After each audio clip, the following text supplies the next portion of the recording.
Welcome to the How We Know podcast, part of the Morgan Enos podcasting network. You're in the ring without Jimmy, but me, Rod, and Chris. We are still here with you. Chris, hello. I hope you're not feeling sick because Jimmy Jam is sick. Are you okay? I was sick a little while back, and I swore to everyone that we don't podcast in the same room, but somehow Jimmy got sick. Yeah, that's weird. I'm gonna take an old man take here and just tell people out there that I don't get sick anymore. I'm too old. I've had everything at least once, so nothing ever bothers me anymore. Nice. Listen, you and I are going to do plenty of bickering when we get into the storyline that has to do with our two favorite guys right now and where that's going. I want to let everybody know as well. We get the biggest story in professional wrestling, probably the biggest story in 6 months to a year of professional wrestling, perhaps. We'll get there.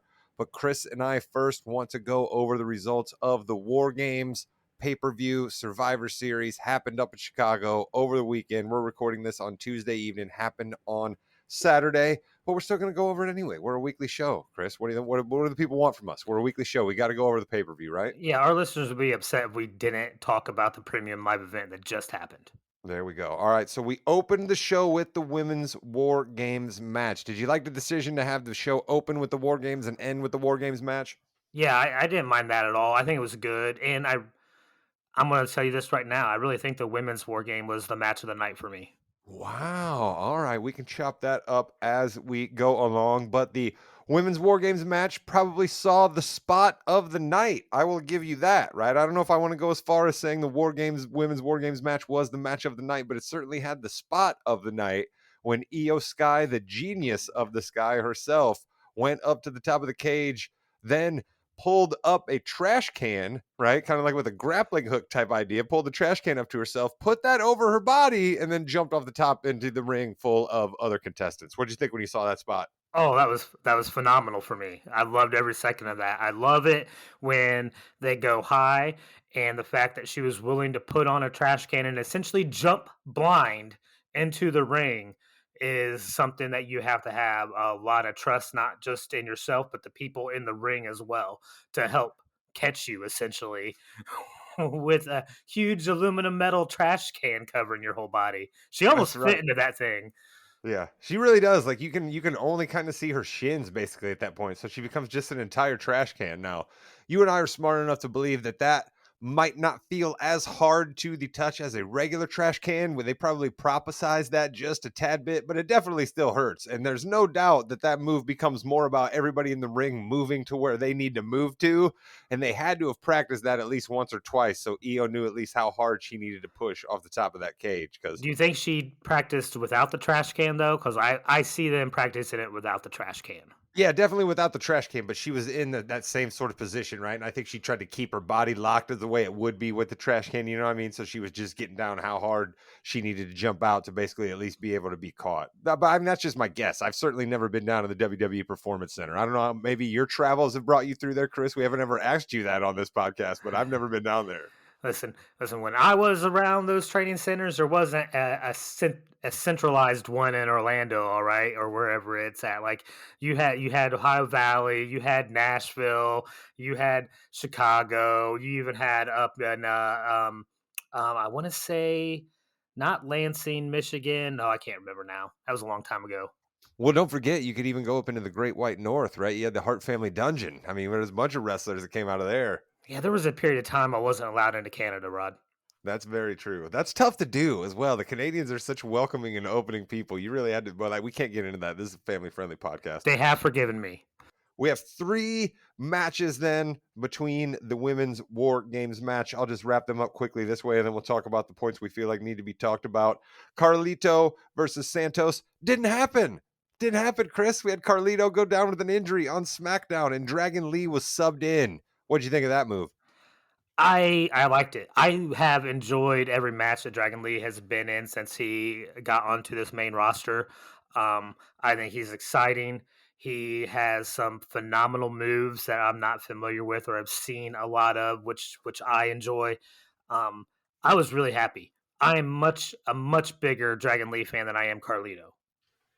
Yeah, I think Carlito works much more as a guy who's in a faction, right? A guy who can get a little pop every once in a while, a guy who's kind of the faction's heavy, guy who maybe is a little bit of comic relief also at times, right? I don't necessarily know that he's a main event pay-per-view kind of guy the way that Dragon Lee was, right? I like that we just kind of subbed him in at the last minute, but that dude proved his stones at being able to be somebody who can be an attraction, who can be something you can sell, who can be a guy that you can cut together in the new Threads reels and Facebook reels and Instagram stories and all the different stuff that the kids do these days, Chris. And all those words probably just went right over the top of your head there. But he does so many of these great moves that can be cut up in those things. Wait, YouTube Shorts. You're a YouTube guy. You know the YouTube Shorts. His moves can be cut into that really, really nicely. And I think that could work well for him going forward in his career.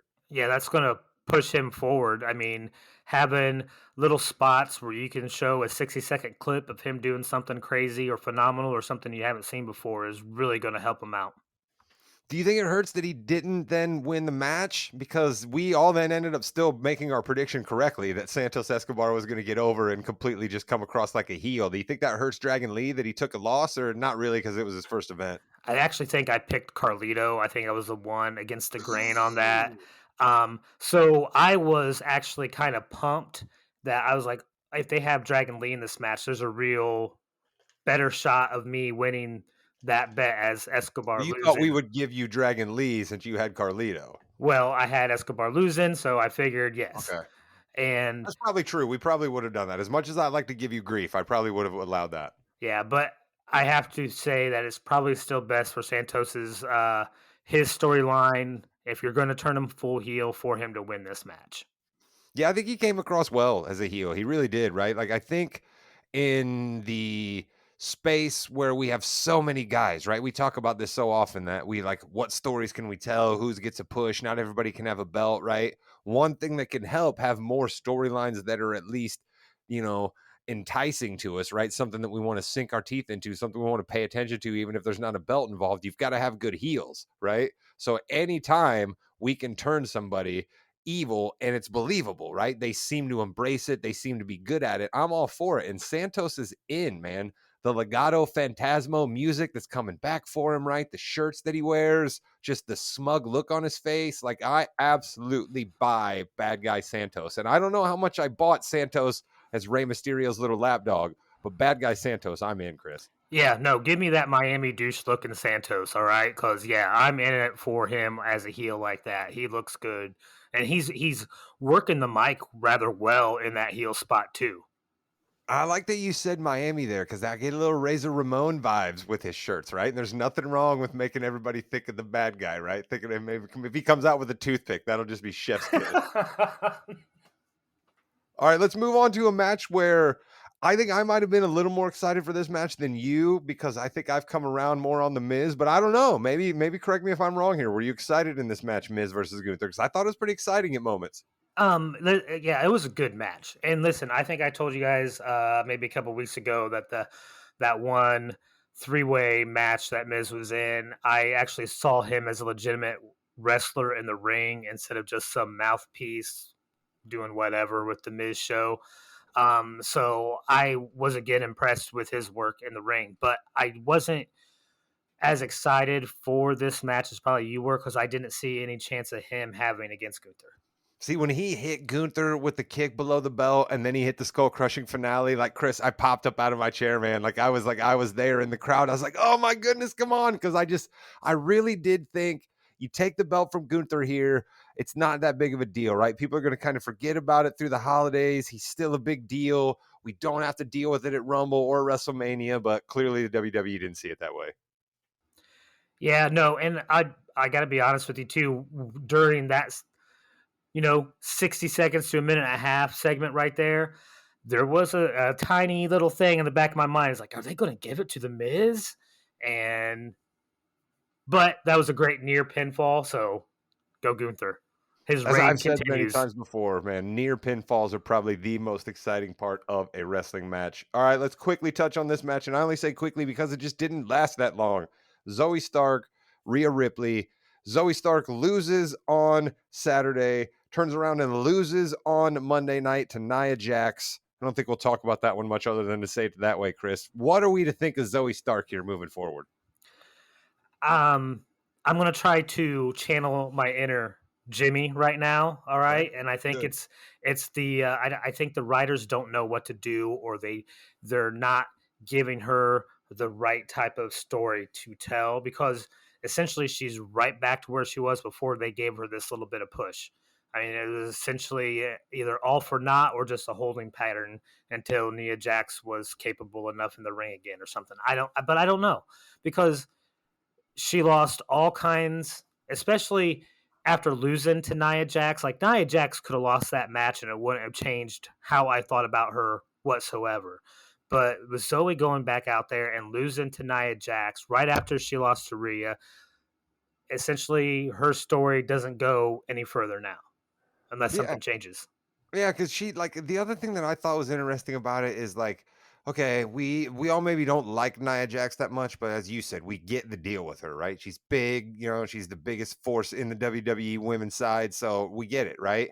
Why did Zoe pick the fight with her and then just absolutely get wiped? You know what I mean? Like there's nothing good about it. So I mentioned this to you before we started recording, but she's essentially now to me Shayna Baszler, somebody that they try to portray to me is an absolute ass kicker, but absolutely does nothing but get their ass kicked when it comes time for the bell to ring. So like, and then she's hanging out with Shayna Baszler. So it's like, fine, cool. We have another like just absolutely person who we're supposed to think is so scary. And oh my goodness, if they snap, what is anybody going to do? They're going to break limbs, but then they just never beat anybody. Well, we've seen a trend of this on Raw with the women's side, because Raquel Rodriguez is another one that you could put in that same category.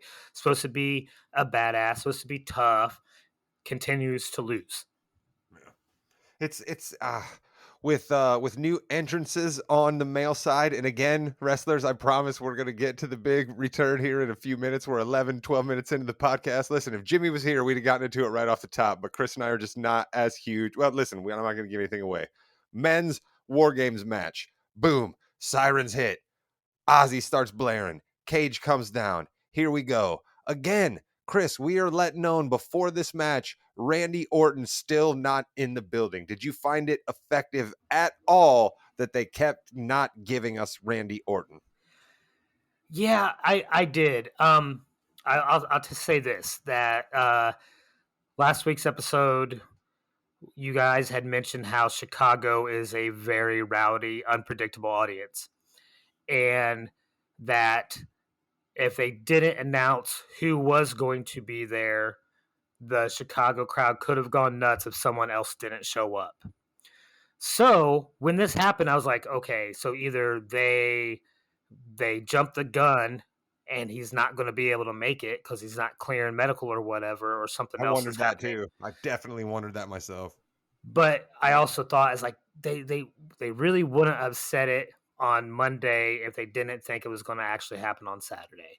So I had a couple little things in the back of my mind that maybe they could be pushing, but I really thought he was going to show up. It would have been better for me if he would have showed up a little bit before he did, and like made a big entrance and then got locked into the cage before he came out. I gotta admit, though, for my own personal biases here, Chris, I loved the moment that he came out. God bless you, Randy Orton, for coming out when you did. I've never wanted to hear I hear voices in my head more than I did at that moment when Rhea's running down with Damien's briefcase and she's over at the referee. Chris, let's just pause here for a moment. How long do you think it would take you if you had the Money in the Bank briefcase? How long do you think it would take you to run to the ring and tell someone, I want to cash this in, get in the ring right now? Like, what is this business and gyrations where nobody can ever figure out what they want to do when they bring the briefcase down to the ring? I don't understand it. I almost have to blame it on the officials, Rod. I think that they have just some of the dumbest officials that come down with them, because they ask the same question, I don't know, 5, 6 times. You're wanting to cash it in? Are you sure you want to cash it in? I mean, unless these people are from like Uzbekistan and don't understand English, I don't get it. Shout out Uzbekistan. I don't know how many listeners we get in Uzbekistan. Perhaps Jimmy will look that up. So we have the match go along.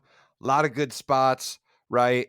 We're told by your guy, Drew McIntyre, the only reason he wants to be in this match is to get his hands on Jey Uso. So Jey Uso's in the ring. We cut back to the cage of Judgment Day members about to be unleashed. And of course, Drew buffing his chest up, walking out, and Damian Priest steps in front, puts his hand on his chest and says, no, big man, we stick to the plan. What'd you think when that happened? It was at that point I knew for sure that afterwards there was no chance that Drew would be a part of Judgment Day because they lost him the chance to get even with Jay. Even though he was able to get some licks in when he did get in there, it wasn't the same. He wasn't able to focus on Jay. He wasn't able to do what he wanted to do. So I knew story wise that was it with him at Judgment Day. You answered another part of my question right there. See, we're just almost as if you and I have been friends for over 20 years at this point now. But so did you appreciate what your guy got in the end? Because you made a lot of excuses for him to get to this point. You made a lot of just, deals with yourself, and you twisted your arm a little bit to talk yourself into the fact that Drew had done nothing wrong. And again, I'm not going to sit here and tell you that he did, but I think there's ways that you could go both ways, and you seem to be steadfast that he did absolutely nothing wrong. So did it all pay off in the end? Did everything Drew did to compromise himself to get his hands on Jey Uso, did it pay off for you as a Drew McIntyre fan? No, it didn't. And it didn't pay off for Drew. And Drew realizes this, Rod. I know you're not as big of a fan of him as I am, but let me tell you, this is doing nothing but proving that Drew needs to handle this stuff on his own, not with a faction like the Judgment Day or anything else. And I think we started to see this happening on Raw, and it's going to be a scorched earth policy now for anybody who gets in Drew's way, and he's not going to look out for anybody but himself. And I think the WWE universe needs to be put on notice right now that this man is coming, and he's coming with some fire.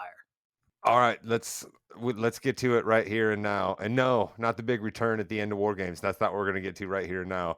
Do you think that Jimmy is actually just ducking us because now your guy Drew McIntyre is into it with his boy Sami Zayn? Do you think Jimmy just is absolutely ducking us, and he just could not bear to have just a three-way fight between the all of us, which is what it was before, right? Jimmy was trying to be impartial, but now with your guy Drew going against Sami Zayn, do you think he just didn't want to be part of the gang up, or we would clearly just be yelling at you this whole episode? I mean, maybe, but listen, I mean, Sammy stepped into it. He didn't need to step up to Drew and try to convince him otherwise. Sammy stepped into it, and now he's going to have to pay because your boy decided to do my guy wrong and give a title shot to Jay, who my guy just beat. No, he didn't do anybody wrong. Here's the deal, Chris. When you've got the gold around your waist, okay, you make the rules. Seth Rollins can fight anybody he wants to, anywhere he wants to, anytime. He's proved it for 6 months now, Chris. He's the fighting champion. So what? Him and Jey Uso were having some celebratory beers after the War Games match, and Jay was like, yeet, be awesome if you gave me a tag team or a title shot. Yeet. And I guarantee he said yeet like 7 times in 12 seconds when he was talking to Seth Rollins, because that's all Jey Uso seems to be able to say. And Seth was like, yeah. He hammered back the beer and said, sure, fine. And then here we are. This is what happens, Chris. When you have the gold, you make the rules. Drew keeps crying like he's been crying for weeks, and you said it yourself. He needs to look what's inside himself and stop crying about what Seth Rollins is doing and think about what Drew McIntyre is doing. Yeah, and he's going to do that. And I think he showed your boy Rollins what he's going to be doing because he just kicked your boy's shot. No. Do you defend the cheap shot? Do you defend the headbutt cheap shot? I think giving the match to Jay before a rematch with Drew is kind of a cheap shot. So you think it's okay? So it's cool to headbutt somebody because somebody else got a match? That's not a cheap shot? Listen, I have seen nothing but cheap shots in wrestling. What about it coming out of you? You are twisting yourself around. No, listen. I think Rollins deserved what he got right there. Wow. I think Sami is deserving what he's going to get next Monday. I think this is Drew getting what is his and what he is owed and deserved. Wow. All right. Okay, Chris, we've wasted time enough. We fought about our guys. We're 20 minutes into the pod here, and perhaps we should talk about it. So the More Games match wraps up, and I don't know about you, but like me, I kind of looked down and I was like, wait a minute. We haven't seen the WWE trademark thing pop up here. We still got a little bit of time. I wonder what's going to happen. Yeah.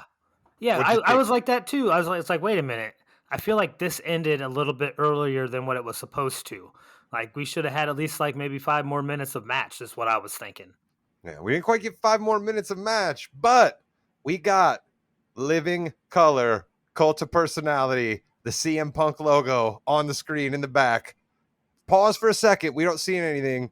The Chicago crowd in the anticipation steps up, cheers. Then they see him, and the place goes absolutely bonkers. Okay. I'm going to start here, and I want you to start here, Chris, because I think this conversation is going to go downhill from here. But let's start here and give CM Punk his flowers. We talk about pops on this show all the time. When that dude appeared from behind the screen in Chicago to that song, that place was going ballistic. Yeah, no, the pop was unbelievable, which you do get at premium live events in hometowns or home countries of WD stars. We've seen it many times. We've seen it in Canada with Sami Zayn. You know, you I remember back in the day seeing it in Texas with Stone Cold. All right. We saw it last year at Clash of the Castle with Drew McIntyre. Huge pops in hometowns. Like you're gonna get that. But that pop was huge. And I think it was even bigger because of how unexpected it was. All right. I mean, no one thought he was resigning or gonna show up. That's what we talked about last week. We said there's no way that it's going to be Punk. That's why they had to say it was going to be Orton because they're in Chicago and you can't control that crowd. I love that you just said Orton right there. That was going to be my next question. If you're Randy Orton, what do you think about your big comeback after a year and a half? You're a guy who's played ball with the WWE for years. Okay. You've been a young champion. You've been a fighting champion. You were with this company during COVID. You have served them well many times over. If you're Randy Orton, what do you think about your big comeback being upstaged by CM Punk? Well, one thing I did not know about Randy Orton, because again, I never seen him wrestle, was that he is a 14-time champ. All right. 14-time. Only two other people I think have had more than 14, right? Correct. If I'm him, I am pissed. I am really pissed off. He could have got, I mean, the pops that he got when he came out were huge. The pop when he delivered the RKO, I guess is what it is, which looks to me like a diamond cutter, but whatever. Uh, um, that pop was huge. He was getting huge pops, and he would have continued to get pops the rest of the night if they didn't do this. I'd be mad.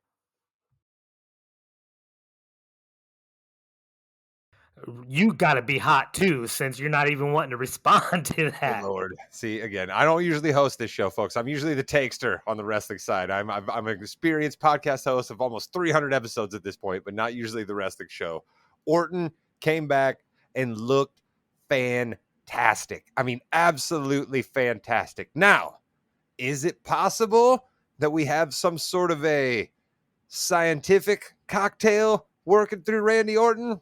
I don't know. All right. I have absolutely no idea. I know that he's going to be subject to all WWE testing now that he is back, and that's wonderful. And I'm glad that the WWE has a testing program, but Randy Orton was off for 18 months. That dude was yoked.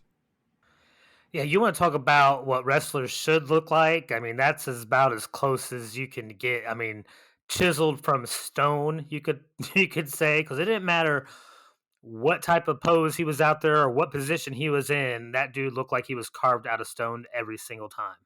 So he comes in, right, starts immediately beating ass. He gets the running power slam, which you'll get to know, Chris. You saw it again on Monday night. He's got his moves. The running power slam is going to be hit.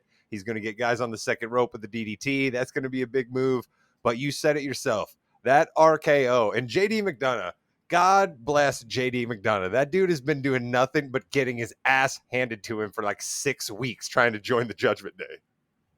Right? You got to give it to him. He's out there taking real bumps, all right? Over and over and over again.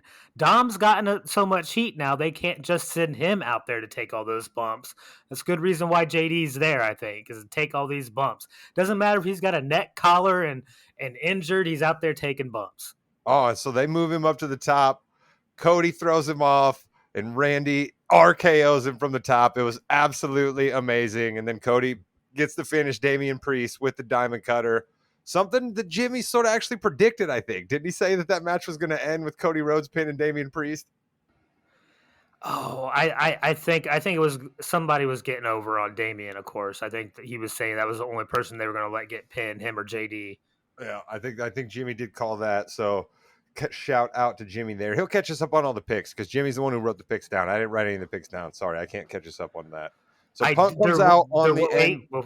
There was a spot there that I really did think Orton was going to turn on Jey Oh Uso. yeah. Good Like, point. I was really kind of, and listen, if that would have happened, Rod, if Orton would have went in there and just went berserker on literally everybody, that would have been the match of the night for me by far. But it was other than the fact that Orton got a big pop, he came in and destroyed everybody on Judgment Day at least once. That made it a little bit more of a predictable, boring match for me compared to what the women's was.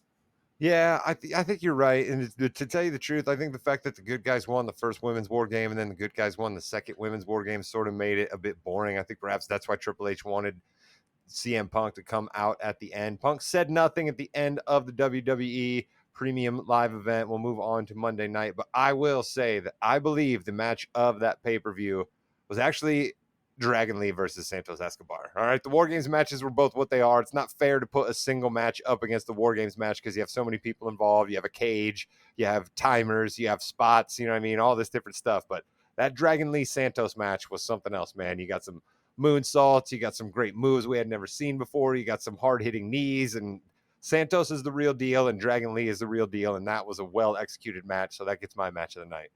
Yeah, I can't really disagree with you. It was definitely my second favorite match after the women's, but it was a phenomenal match. I'll make Jimmy a little bit mad here. I'm going to give it a 5-star match there, Rod. Nice. And I love it. Before we get into Raw, there's one other thing I want to bring up about CM Punk's entrance at Chicago. Like, the pop was huge. Okay. And we talked about the look of Randy Orton, coming out looking like a professional wrestler, okay? I haven't been involved in wrestling for the previous 20 years or so, right? Attitude Era was about the last time I watched, 2001 or so. I have literally never seen CM Punk wrestle, fight, do anything. I know of him by name only, all right?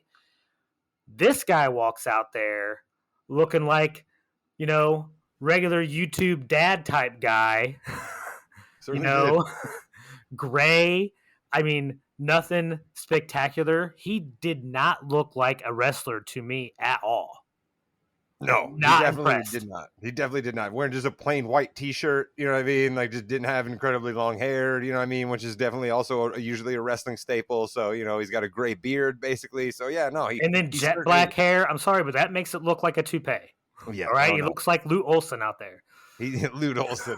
Shout out. Williams will love that if he ever listens to the wrestling show. So, yeah, no, I'm not as impressed by CM Punk. I'm not. I'll get to my CM Punk take here. And frankly, it's just this. I understand that the wrestling business in a lot of ways is all about crowd reaction, and you have to, on some level, service the crowd because the paying crowd is what this thing is all about. And clearly the crowd loves CM Punk. I'm in the minority, but I don't get it. I've seen a few CM Punk matches, right? I've been told the hits. I know what the pipe bomb promo is. I watched him when he made his grand appearance back into wrestling in AEW a couple years back ago with Jimmy here on this show. Right. I watched that. I was part of all that experience, but I also have then paid attention to who CM Punk is now. Okay.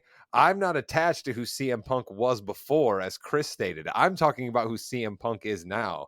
And who CM Punk is now is a wrestler who is talked about far more than he needs to be. Okay. This man gobbles up so much ink and talk on podcasts. It's disgusting, frankly. We have 2 different wrestling leagues working multiple shows a night and working multiple pay-per-views a month. I don't really watch the other wrestling league, but I give them credit. We have all of these people who are working hard, wrestling nightly. Seth Rollins has a belt around his waist and wrestles for it on live TV, okay? Roman Reigns, the champion in his own league, only wrestles once every 4 months, right? But this CM Punk guy doesn't ever wrestle, and people still love and worship him. And we talk all the time on this show. We don't have enough storylines. We don't have enough belts. We don't have enough airtime. You just brought back Randy Orton.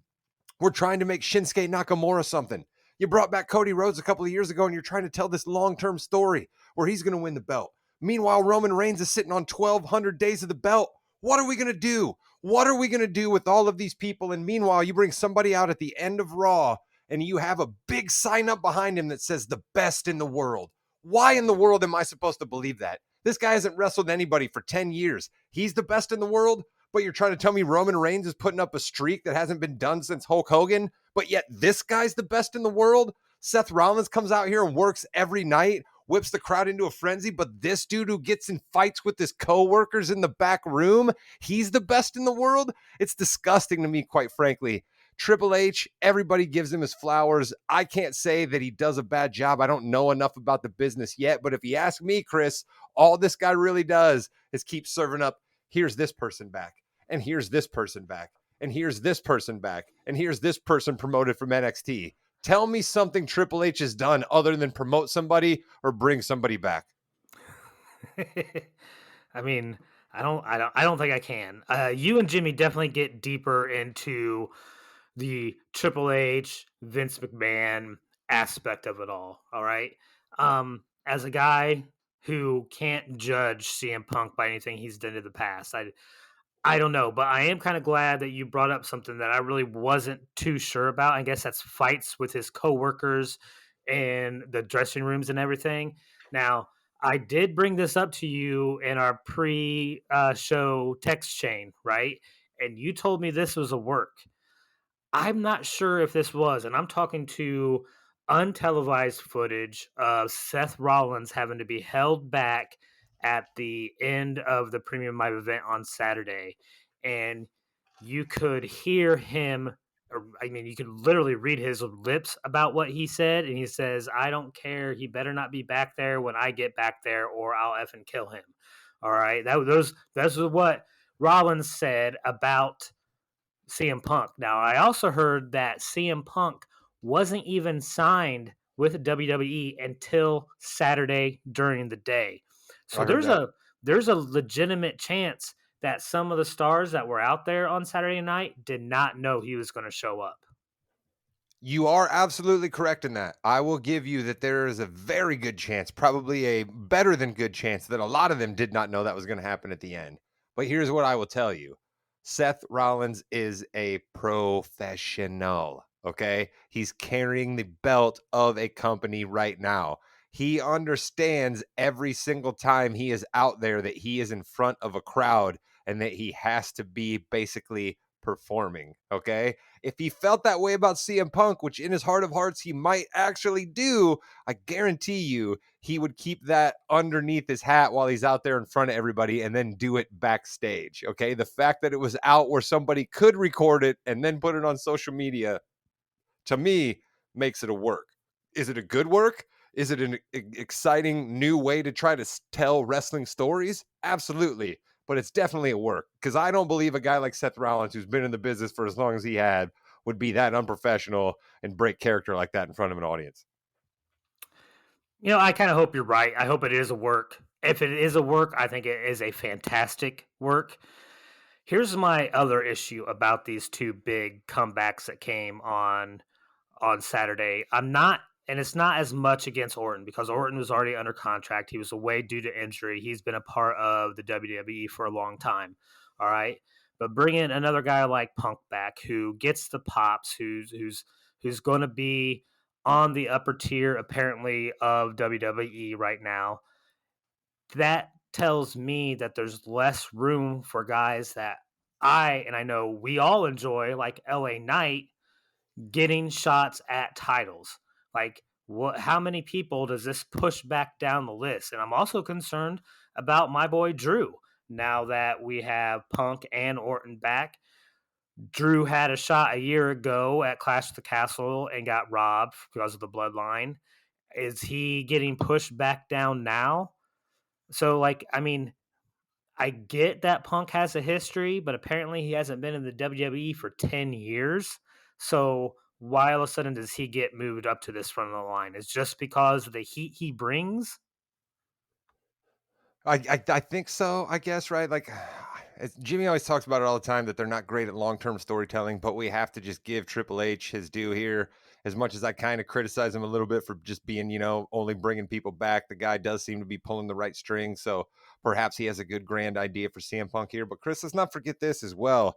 You said guys that are currently under contract getting pushed back. Let's not forget that, I don't know, 2 months ago, maybe 3 months ago, we talked about the WWE cutting loose how many different performers, right? And then they listed that as for, budget cuts, reorganization. And then we just turn around and this guy had to get a huge contract, you know what I mean? So it's just like, just the whole optics of it all, man. It's just, I continue to not understand why a man who hasn't wrestled and has a bad recent employment history at a previous company, and the fights backstage, Chris, were literally with other talent, right? Like he didn't want to work the storylines that were being written for him.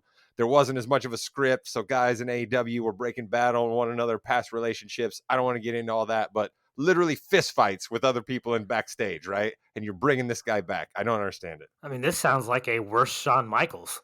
Yeah, definitely. And Shawn Michaels at least still would go out and sort of do what they wanted him to do in front of the camera most of the time. CM Punk has just left. CM Punk has just left the arena numerous times. You know what I mean? So what are we going to do? Two other things I want to hit on real quick before we get out of here. Jimmy's going to get too mad at us if we go too long.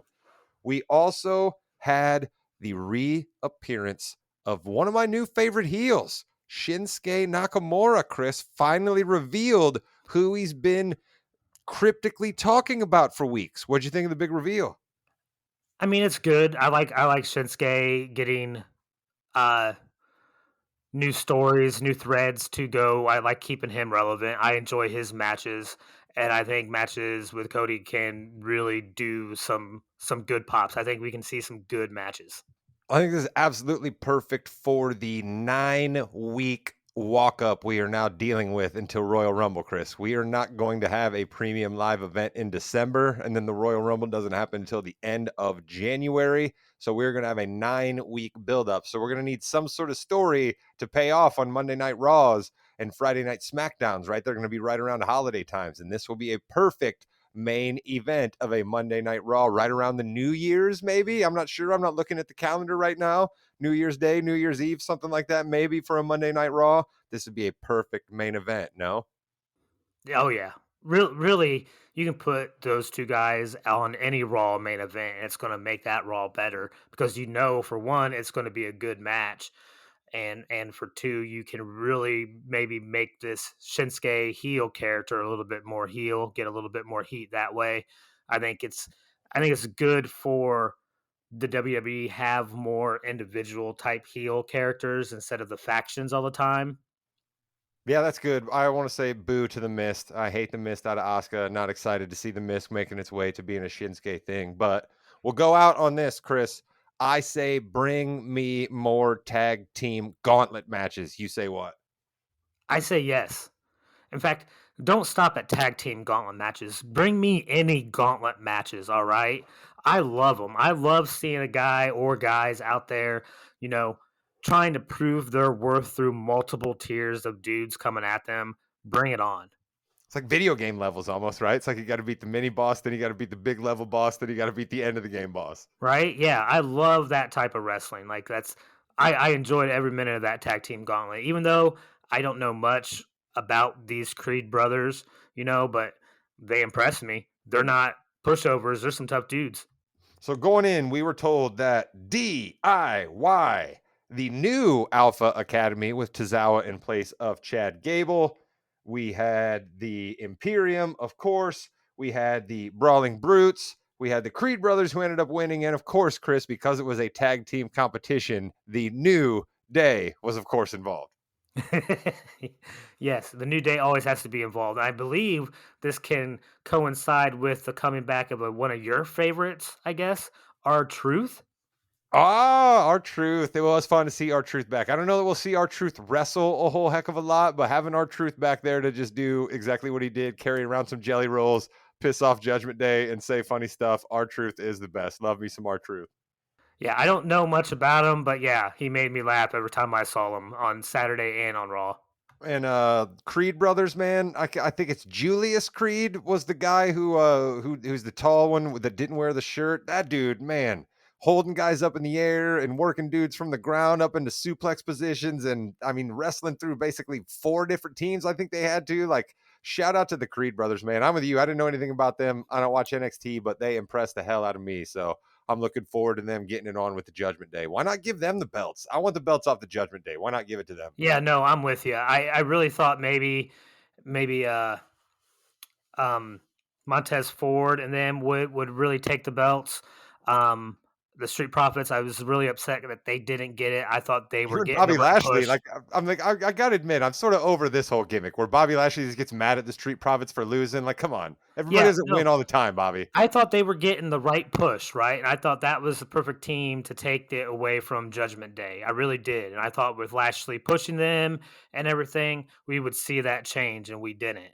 And so now what's the storyline there going to be? I mean, that's another, I guess issue with Triple H and his bad long-term storytelling.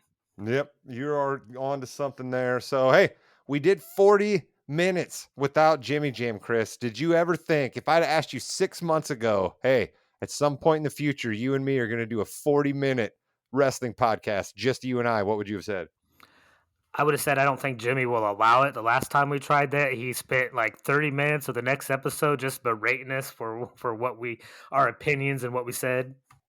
Yeah, I was going to say, I imagine Jimmy will have a little more context to this whole CM Punk of it all, and he will undoubtedly kill Chris and I for some sort of a take we had here. Make sure you're checking out our guy Williams when he joins me and Chris and Jimmy for our Balls and Brew football picks. We're winding towards the end of the year, and still a whole lot of scenarios up in the air. The best place for people to figure it all out is at Balls and Brew, right, Chris? Yeah, and don't forget that we have a great pod that came out right before Thanksgiving about well, of course, another draft in the Morgan universe. This time it was the snack draft from gas stations. It is a great pod. I of course won with my excellent picks, so you guys all need to check that out. That's right. You guys can check out how terrible Chris did because you guys know of his past draft history here on the Morgan Network because you're a Stone Cold fan and we appreciate you for that. I got Reese's peanut butter cups, Rod. I That's automatically true. win. That's true. No, you listen, that's definitely going to get you some votes, but then they're going to look at the rest of your team and they're going to be like, Funyuns, do I really want Funyuns? The answer is yes. That has been, yeah, we know. Stay tuned for Balls and Brew coming up later this week. Listen back for the Morgan, that's our pop culture arm. Make sure you follow along on whatever podcast platform you're listening to this show. Tell your friends. We appreciate it. Chris, take us home. Goodbye, net. Yeah.